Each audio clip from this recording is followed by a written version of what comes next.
Hola, ¿qué tal? Mi nombre es Angie Brigitte Vázquez Gibaja y Stephanie Consuelo Sandoval Cajusol. Somos de la carrera de Derecho de la Universidad Católica Santo Toribio de Mogrovejo y el día de hoy nos encontramos en el distrito de Morrope, en la iglesia San Pedro, y juntas vamos a realizar una entrevista al padre José Zapata Carrasco. Acompáñanos. Buenas tardes, nos encontramos con el padre José Zapata Carrasco y el día de hoy vamos a realizar una entrevista con respecto al sacramento del bautismo. Bueno, con la primera pregunta, ¿cómo se conecta el agua en historias del Antiguo Testamento como la creación, el diluvio y el paso del Mar Rojo, con la idea de vida plena y el bautismo de Israel? En el Antiguo Testamento vemos claramente cómo a raíz del agua emerge la vida, ¿no? Son uno de los constitutivos que Dios ha tomado pues para su creación. Y con el agua pues precisamente viene, nos da el Señor la vida. Primero ya existe una creación, pero por el agua se puede mantener esa creación. De manera que, por ejemplo, en el desierto, ¿se acuerdan? En el monte Oré, Dios hiere la roca para dar de beber a su pueblo. Luego hemos visto que salen recientemente en Semana Santa de Egipto y van camino a la tierra prometida. ¿Y te acuerdas? Pasan por el Mar Rojo. El agua es sinónimo también de lavarse, ¿no? De purificarse. Y es entonces cuando se va atisbando ya en el Antiguo Testamento cómo Jesús va utilizando el agua, cómo Dios va utilizando el agua como medio de vida, medio de purificación. Vemos también una escena, Dios ve el pecado en el mundo y ¿qué es lo que hace? Envía el diluvio, ¿no? Le pide a Noé para salvaguardar el género humano que construye el arca y también pues salva parte de la creación, ¿no?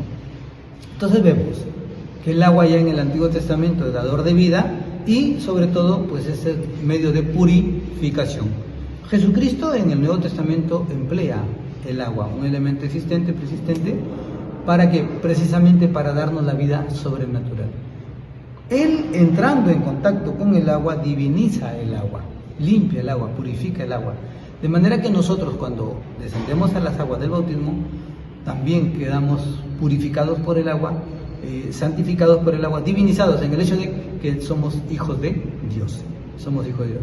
Y ese es el significado del agua que Jesucristo ha querido en el Antiguo Testamento y ahora en el Nuevo Testamento como nos toma para bien de nuestra salvación. Es dador de vida. Con respecto a la pregunta 1, habría que decir lo siguiente. En primer lugar, en Génesis 1 nos dice que el Espíritu de Dios se mueve sobre las aguas antes de la creación de la vida, lo que indica que el agua es el medio por el cual Dios da origen a la vida en la tierra.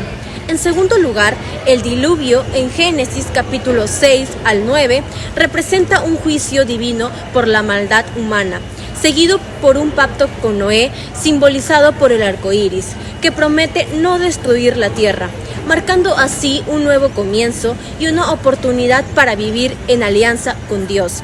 En tercer lugar, en el Éxodo, el paso del Mar Rojo libera a Israel de la esclavitud, simbolizando un bautismo hacia la libertad. Por último, habría que mencionar a Santo Tomás de Aquino, quien consideraba el agua como un símbolo de purificación y regeneración espiritual en el bautismo, otorgando una gracia divina para la renovación espiritual.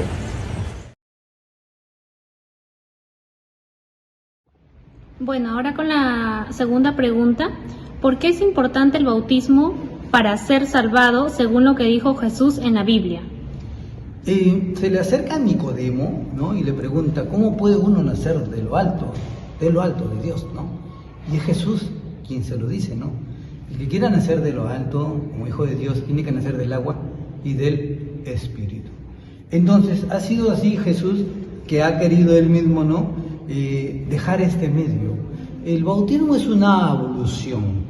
En el Antiguo Testamento los judíos tenían abluciones, hacían abluciones.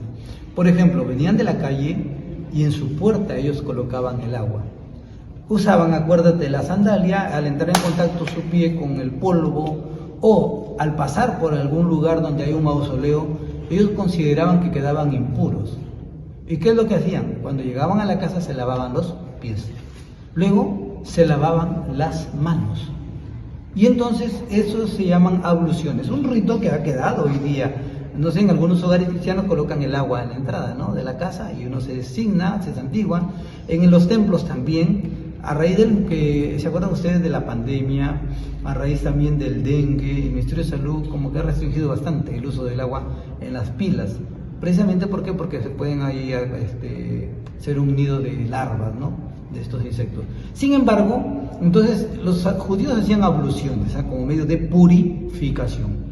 Jesucristo quiere que a esa ablución darle un carácter sagrado, porque ya lo hacían, pero ahora sí, vamos a darle un carácter sagrado. Y utiliza el bautismo como medio de salvación. ¿Por qué? Porque por ahí entramos nosotros al agua. El agua tiene una característica, da la vida y destruye también, cuando es en abundancia, ¿no? Entonces el agua destruye el pecado, el agua limpia del pecado, y el agua nos da la vida nueva.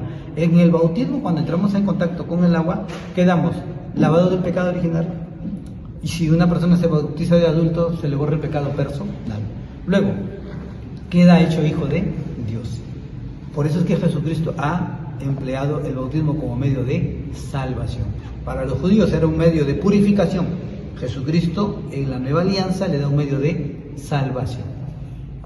En el Evangelio de Juan, Jesús menciona que el bautismo con agua y espíritu es necesario para entrar al reino de Dios, interpretado como un renacimiento espiritual. Por otro lado, en Romanos capítulo 6, versículo 3 al 4, Pablo vincula el bautismo con la muerte y resurrección de Cristo, indicando que simbólicamente nos unimos a Él y comenzamos una vida en comunión con Cristo. Por otra parte, en Hechos capítulo 2, versículo 38, Pedro insta a la multitud a bautizarse en el nombre de Jesucristo para perdón de sus pecados, sugiriendo que el bautismo es el medio para el lavado de pecados y la reconciliación con Dios. Por último, es necesario precisar que Martín Lutero enfatizaba que el bautismo es un acto de fe en la promesa de Dios, de perdón y salvación. Creía que no solo era un símbolo, sino un medio real de la gracia salvadora de Dios. La tercera pregunta es: ¿cuál es la razón que respalda la necesidad del bautismo para la salvación, particularmente en relación con la idea de incorporarse a Cristo? ¿Y cómo esto se conecta con la idea de que Cristo es el único camino hacia la vida eterna? El mismo Cristo se bautizó, ¿no? En principio nosotros seguimos los actos que Jesús nos ha mandado, ¿no? Y vemos, el Señor ha dicho: el que permanece en mí, yo permanezco en Él. El que cumple mis mandamientos, pues está en mí y yo en Él. Entonces Jesucristo lo ha dejado, ese sacramento. Es Él quien lo ha instituido.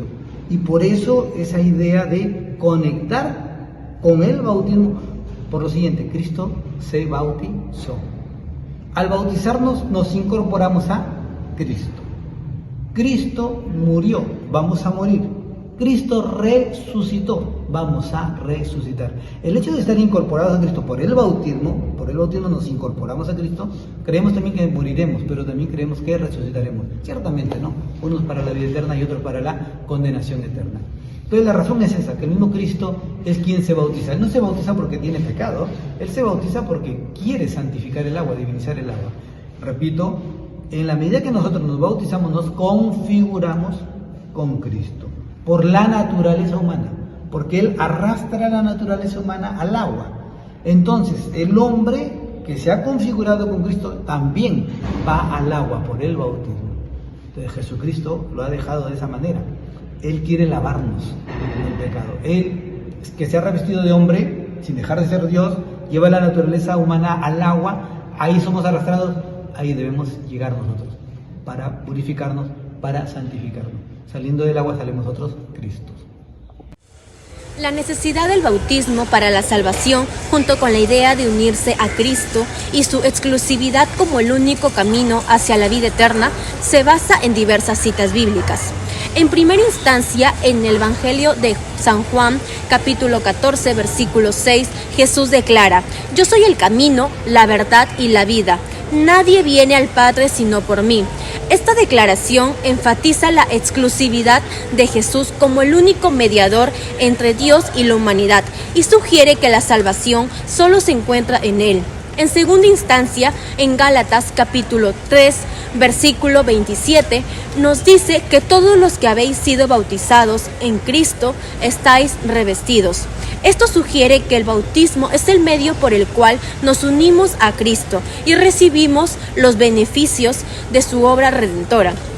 Por otro lado, el Catecismo de la Iglesia Católica nos dice que el bautismo es necesario para la salvación porque nos libera del pecado original y nos regenera como hijos de Dios. Por lo tanto, el bautismo nos une a Cristo, nos otorga la gracia salvadora y nos incorpora a la Iglesia, el cuerpo de Cristo en la tierra.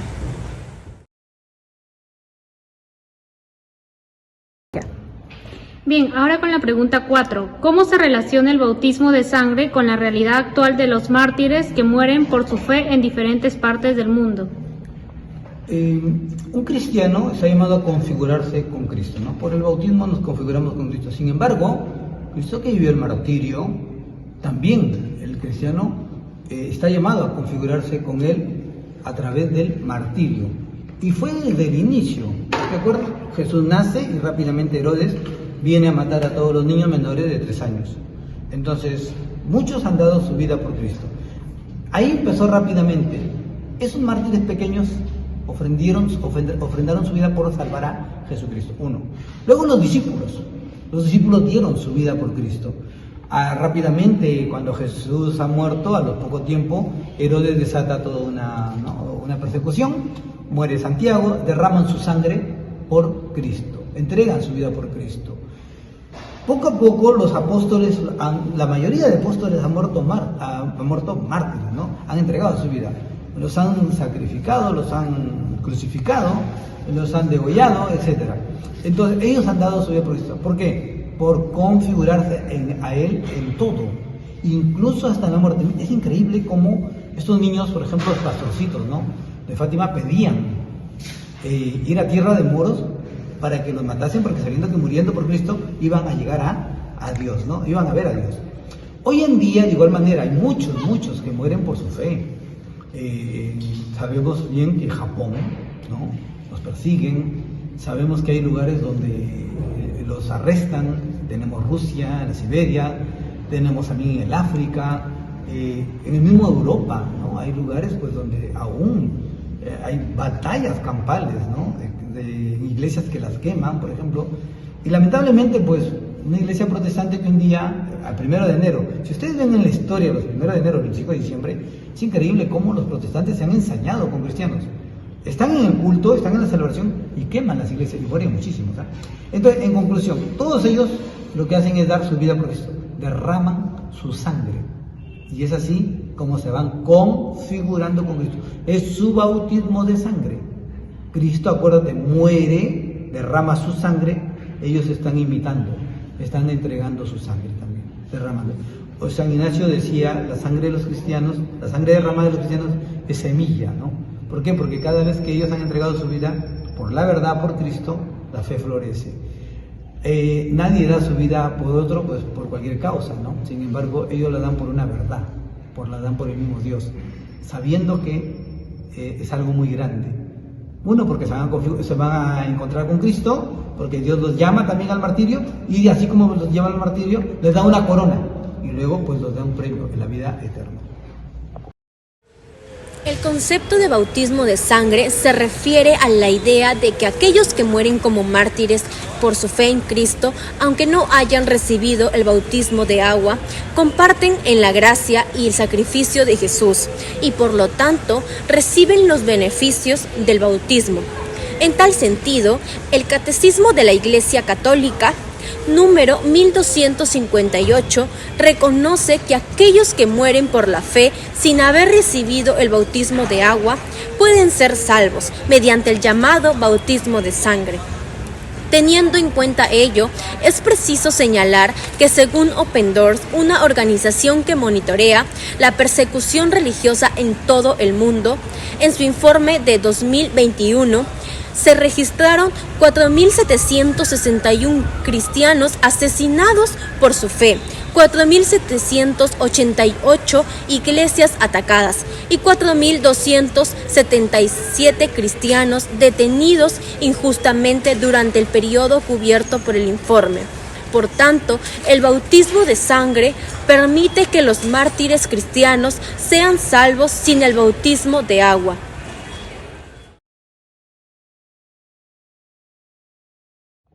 La pregunta 5. ¿Cómo la misericordia de Dios se aplica a los niños que mueren sin ser bautizados, especialmente en el contexto del debate sobre el aborto y el destino de los niños concebidos pero no nacidos? Efectivamente, hay una gran discusión teológica, ¿no? Porque si nosotros seguimos las palabras de Cristo, el que quiera nacer de lo alto tiene que nacer del agua y del Espíritu, está claro, ¿no? El bautismo. Sin embargo, sabemos que hay muchos niños que mueren por el aborto. ¿Qué pasa con ellos, no? Hay un pasaje, gracias a Dios, muy bonito en la Biblia que dice: dejad que los niños vengan a mí. Entonces, Dios Padre misericordioso, Dios que es amor, pensamos hoy día que no quedan ellos al desamparo. En algún momento se dijo, ¿no?, del famoso limbo. Ciertamente no están bautizados, o sea, no están configurados con Cristo. Y por lo tanto pueden estar lejos de Dios. Sin embargo, queda ello: han derramado su sangre. Y alguien se atreve a decir teológicamente: están bautizados con Cristo por su sangre. Sí, están configurados con Cristo. Y hemos dicho al inicio, Jesucristo que decía: dejad que los niños no vengan a mí. Por supuesto, pensamos que ellos están junto a Dios. Yo soy particularmente de la idea que Dios es Padre misericordioso, que no los abandona, sino que por el contrario, ¿no?, los acoge y los recoge. Entonces está en nosotros, pues, tener en cuenta esa cultura de la vida, de protegerles, y por el contrario, ¿no?, de buscar y concientizar de que no es el remedio abortarlos, matarlos, para poder solucionar un problema. El Catecismo de la Iglesia Católica, número 1261, enseña que Dios, en su misericordia, ofrece la posibilidad de salvación a todos los niños que mueren sin ser bautizados, incluidos los concebidos pero no nacidos.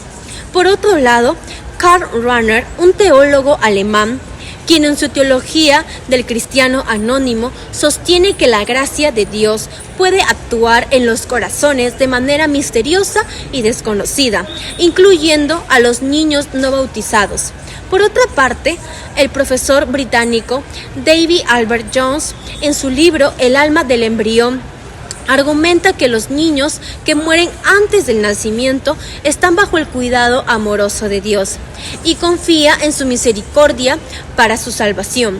En ese sentido, la misericordia de Dios abarca a todos los niños, incluidos los niños no bautizados y los concebidos pero no nacidos. Pregunta 6. En el contexto del bautismo como participación en el misterio pascual de Cristo, ¿qué significa ser una nueva criatura al ser bautizado y cómo afecta esto para la identidad y la vida espiritual del bautizado? Un cristiano bautizado, precisamente, la Pascua viene del término Pascua. Pasa de la vida de pecado, de no ser hijo de Dios, a una nueva vida, a ser hijo de Dios. Por el bautismo vivimos nuestra Pascua, porque pasamos por el agua, renacemos por el agua, primero que hemos purificado por el agua, hemos destruido el pecado, y cuando salimos del agua salimos nueva criatura. Esa es nuestra Pascua. En Semana Santa, en concreto del Sábado de Gloria, vivimos esa realidad. Muchos hermanos nuestros que se han preparado viven su bautismo, entonces viven su Pascua, pasan, repito, de una vida de pecado, de no ser hijo de Dios a ser hijo de Dios, a la vida de la gracia. En concreto, dejar la vida de pecado a recibir la gracia. Y recibir la gracia es recibir al mismo Jesucristo. Es ahí el misterio de la Pascua. El pasar de la muerte a la vida, del pecado a la gracia. Ser una nueva criatura implica una transformación espiritual y una renovación interior del individuo. En tal sentido, el Catecismo de la Iglesia Católica, número 1265, enseña que el bautismo no solo perdona el pecado original y cualquier otro pecado personal, sino que también imprime en el alma del bautizado un sello espiritual indeleble que lo configura como miembro de Cristo y su Iglesia. Por otra parte, Santo Tomás de Aquino enseñaba que en el bautismo el pecador muere al pecado y resucita a una nueva vida en Cristo. Para él, ser una nueva criatura significaba participar en la muerte y resurrección de Cristo y experimentar una transformación radical en el ser interior. En conclusión, ser una nueva criatura mediante el bautismo nos recuerda que siempre hay oportunidad para un nuevo comienzo en nuestra relación con Dios. Nos invita a dejar atrás nuestro pasado y abrazar la transformación espiritual que ofrece la gracia divina. Pregunta 7. ¿Por qué se utiliza la fórmula en el nombre del Padre, del Hijo y del Espíritu Santo en el bautismo? ¿Y qué nos dice esto sobre la creencia en la Santísima Trinidad desde los tiempos antiguos hasta ahora? En la fórmula trinitaria, si nosotros leemos Mateo, aunque hay muchas descripciones jóvenes, sin embargo, si leemos el Evangelio, es Jesucristo quien manda a bautizar, ¿no? Dice, vayan por el mundo entero, prediquen el Evangelio, al que crea y se bautice, se salvará. Bautícelos en el nombre del Padre y del Hijo y del Espíritu Santo. Nos injertamos en la Santísima Trinidad, en Dios. El Dios que tú y yo adoramos es un Dios trinitario, Dios Padre, Dios Hijo y Dios Espíritu Santo. El bautizarme implica injertarme en la persona de Dios, en la naturaleza divina, en Dios, en la persona del Padre, en la persona del Hijo y en la persona del Espíritu Santo, ¿no? Es injertarnos en lo que Jesús nos ha dejado. Jesús dejó esa fórmula trinitaria. Cuando los apóstoles reciben el mandato, vayan y bautícenos, ¿no? En el nombre de Cristo, acuérdate, ¿cómo lo dejó Cristo? Por el mundo entero, en el nombre del Padre y del Hijo y del Espíritu Santo. Nosotros efectivamente seguimos esa fórmula porque es Jesús quien la ha dejado. Esa fórmula me injerta en Dios, Dios Padre, Dios Hijo y Dios Espíritu Santo. Y es ahí donde empiezo a tener pertenencia en Dios. Complementando la respuesta a la pregunta 7, la fórmula en el nombre del Padre, del Hijo y el Espíritu Santo se utiliza en el bautismo debido a su origen en las enseñanzas de Jesucristo registradas en el Nuevo Testamento. Jesús instruyó a sus discípulos a bautizar a todas las naciones en este nombre, según Mateo capítulo 28, versículo 19, estableciendo así la práctica del bautismo cristiano con esta fórmula trinitaria. Esta fórmula refleja la creencia en la Santísima Trinidad, que es una doctrina fundamental del cristianismo. La Santísima Trinidad enseña que hay un solo Dios en tres personas distintas, en el Padre, Hijo y Espíritu Santo. La fórmula trinitaria utilizada en el bautismo resalta la naturaleza trinitaria de Dios y reconoce la presencia y obra de cada persona divina en esta vida creyente. Esta fórmula en el bautismo no solo testimonia la continuidad de la fe desde los tiempos de Jesús, sino que también subraya la importancia de la comprensión trinitaria de Dios en la vida y la práctica cristiana. Pregunta 8. ¿Quién normalmente puede bautizar y quién puede hacerlo en circunstancias excepcionales? ¿Y cómo afecta esto la validez del sacramento? De manera ordinaria puede bautizar pues, un sacerdote, un diácono, el obispo, el papa, ¿no? Pero de manera excepcional y sobre todo en estado de emergencia se dice toda persona que quiera hacer lo que la Iglesia quiere. Que quiera hacer lo que la Iglesia quiere. Un laico en peligro de emergencia, una enfermera, que hay muchísimos casos en peligro de emergencia, puede bautizar. Escúchenme bien. Sin embargo, un ateo puede bautizar. Mira que no cree en Dios, pero sin embargo, supongamos el caso, que quizás ha habido, por eso se plantea. Este es un ateo amigo de un creyente, pero que ese creyente todavía no recibe la gracia del bautismo. Ese creyente está en peligro de muerte. pide a su amigo ateo que lo bautice. El ateo lo único que tiene que hacer es lo que quiere la iglesia. Si la iglesia sabe, si el ateo sabe que la iglesia a través del derramamiento del agua, esa persona queda bautizada y lo hace algo grande. Sí es válido ese bautismo, aunque él no cree en ello, pero él hace lo que la iglesia quiere, porque ahí está lo principal, ¿no? Para que un bautismo sea válido, tiene que ser bautizado en la fórmula que Jesús nos ha dejado.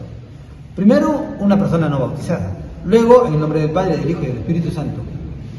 Eso es lo que se necesita para el bautismo. Complementando la respuesta de la pregunta 8, normalmente el bautismo es administrado por un sacerdote, diácono o ministro ordenado en una iglesia cristiana. Sin embargo, en circunstancias excepcionales, cualquier persona puede administrar el bautismo, siempre que tenga la intención adecuada y siga la fórmula adecuada del sacramento. En estas situaciones excepcionales pueden surgir cuando alguien está en peligro de muerte o cuando no hay un padre disponible. La validez del sacramento no depende de quién lo administra, sino de la intención y de la fórmula adecuada del rito. La intención debe ser bautizar según las enseñanzas de Jesucristo y la práctica de la Iglesia. La forma adecuada incluye el uso del agua y la fórmula trinitaria, en el nombre del Padre, del Hijo y del Espíritu Santo. Pregunta 9. ¿Cómo influyen la fe y el arrepentimiento en el bautismo de un adulto en comparación con el de un niño? Primero veamos el niño. Los padres son los que suplen esa fe, ¿no? Así como se le vacuna desde muy pequeño para que crezca fuerte y sano, así como se les manda al colegio desde muy pequeño para que se eduque y se forme, de igual manera es necesario llevarlo, introducirlo en la fe. Y lo hacemos a través del bautismo porque ya le hacemos hijo de Dios. Con el compromiso de padres y padrinos, educar al niño en la fe. Educar al niño en la fe. En el caso de un adulto, él conoce la fe. En el caso del niño se le va instruyendo. Ahí está la primera comunión, confirmación, etc. En el caso de un adulto, es formado, es educado y es él voluntariamente quien pide, ¿no? En el otro caso son los padres quienes suplen ello. El adulto no solamente se instruye, sino que se arrepiente. Tiene que haber arrepentimiento para que pueda tener efecto la gracia del bautismo. En el primer caso son muy bonitos porque son los padres quienes acompañan, ¿no? Quienes llevan, quienes suscitan esa fe, ese amor a Dios. En el caso de los adultos es cuando ellos tarde conocen a Dios y necesariamente saben que tienen que arrepentirse, tal vez de una vida de pecado pasada y pesada, y ahora aceptar a Cristo para poder orar como personas nuevas criaturas. Complementando la respuesta de la pregunta 9, en el contexto del bautismo cristiano, la fe y el arrepentimiento son componentes esenciales que reflejan experiencia personal y la convicción del individuo que elige recibir el sacramento. Cuando un adulto se bautiza, lo hace con una expresión consciente de su fe en Jesucristo y su deseo de seguirlo como Señor y Salvador. El bautismo infantil implica una dinámica diferente. En este caso, los padres y padrinos asumen la responsabilidad de la fe del niño, comprometiéndose así a criar al niño en la enseñanza y la práctica de la fe cristiana. Si bien en el bautismo de adultos la fe y el arrepentimiento son expresiones individuales de compromiso con Dios, en el bautismo infantil la fe de los padres y padrinos actúa como un puente temporal hasta que el niño pueda tomar decisiones personales por su propia fe. Pregunta 10. ¿Cómo el bautismo nos compromete a seguir a Cristo y vivir según las enseñanzas cristianas en nuestra vida diaria? Jesús ha dicho que el que cumple sus mandamientos permanece en él. Un bautizado de igual manera, ¿no? Que se ha hecho cristiano, se ha hecho otro Cristo, tiene que cumplir lo que Jesús tiene que hacer, tiene que cumplir lo que Jesús le ha mandado. El bautismo necesariamente le configura con Cristo y al configurarle con Cristo tiene que obrar como Cristo, en la persona de Cristo. Eso nos lleva pues a ese cambio, ¿no? Si no hay cambio, entonces algo está fallando, algo está pasando. Necesariamente, si yo soy un bautizado, tengo que tomarlo muy en serio, ¿no? Tengo que ser consciente de mi realidad. Soy otro Cristo, tengo que actuar como verdadero cristiano. Complementando la respuesta de la pregunta 10, El bautismo es un sacramento que simboliza la muerte y resurrección de Jesucristo, así como nuestra unión con Él en su muerte y resurrección. Al recibir el bautismo, nos comprometemos a seguir a Cristo y a vivir según sus enseñanzas en nuestra vida diaria. Este compromiso se manifiesta en varios aspectos. Primer punto, identificación con Cristo. Al ser bautizados y nos identificamos públicamente como discípulos de Jesús y miembros de la comunidad cristiana. Nos comprometemos a seguir su ejemplo, amor a Dios y sobre todo amar a nuestro prójimo como a nosotros mismos. Como segundo punto, renunciar al pecado. En el bautismo renunciamos al pecado y nos comprometemos a vivir una vida conforme a los valores del Evangelio. Esto implica un cambio de corazón y una disposición de apartarnos del mal. Pregunta 11. ¿Cuál es la razón teológica detrás de bautizar a los niños que aún no pueden expresar una fe personal, en contraste con el bautismo de adultos que sí pueden hacerlo? Si hablamos precisamente de fundamentación teológica, toda la fundamentación teológica está en las Sagradas Escrituras, ¿verdad? Entonces dice la Biblia, se bautizaba toda la familia, ¿no? Por ejemplo, se bautizó en la cárcel el carcelero con toda su familia. Es de intuir que también había niños, ¿no? Mira que en el año 150 más o menos de nuestra fe, ya hay instrucciones para bautizar a los párvulos, es decir, a los pequeños, ¿no? El término párvulo, pequeño, ya hay instrucciones. De hecho, hay que pensar que si se bautiza el papá y la mamá y toda la familia, hay niños. Entonces la Biblia lo dice, ¿no? Se bautizaban todas las familias enteras. Entonces, es de pensar que hay niños. Sin embargo, en el 150 ya hay instrucciones porque quizá empezaron a haber algunas desviaciones. Y hay que zanjar, hay que poner reglas, hay que poner normas para que precisamente se puedan dar los bautismos como deberían de ser en los niños, ¿no? Complementando la respuesta de la pregunta 11, la razón teológica detrás del bautismo de los niños que aún no pueden expresar una fe personal radica en la comprensión de la gracia divina y naturaleza de la comunidad de fe. En el bautismo infantil se reconoce a la gracia de Dios que está presente y actúa en la vida del niño, incluso antes de que él pueda expresar una fe personal consciente. Este acto simboliza la bienvenida del niño a la familia de la Iglesia y la promesa de los padres y padrinos de criar al niño en la fe cristiana, en contraste con el bautismo de adultos, el cual se basa en la capacidad de la persona para expresar una fe personal consciente y un compromiso con Cristo. En ello, el bautismo de los niños refleja la comprensión de la gracia divina, actuando en la vida del niño y la naturaleza inclusiva de la comunidad de fe, mientras que en el bautismo de adultos se basa en la fe personal y el compromiso consciente con Cristo. Por último, la pregunta 12. ¿Qué se necesita para ser padrino o madrina en un bautizo y cómo estos requisitos se relacionan con su capacidad para cumplir con este papel importante? En la antigüedad, ¿cómo surge el término padrino? Acuérdate, de ordinario eran los adultos los que se bautizaban y luego ellos se bautizaban a toda su familia. Entonces, ¿qué es lo que hacía un adulto? Se conocía con otra persona en el trabajo, ¿no? Esa persona le instruía, le hablaba de Dios, de las cosas de Dios, del misterio del reino. Y él aceptaba, quiero bautizarme. Él le llevaba ante el obispo. Y al llevarle al obispo, el obispo le preguntaba al candidato, ¿vienes con un padre? ¿Alguien te ha instruido en la fe? Y él señalaba a quién le llevaba, ¿no? Con un padre, de ahí viene el término padrino. Vengo con un padre en la fe. Entonces, ¿qué es necesario para que alguien sea padrino? Primero, que sea un hombre de fe, que tenga fe, que sea bautizado. No puede ser padrino uno que no esté bautizado, nadie da lo que no tiene. Número 2, no puede ser una persona padrino si vive alejado de la fe, o si vive en pecado, ¿no? Conviviente, etc. Entonces, repito, nadie da lo que no tiene.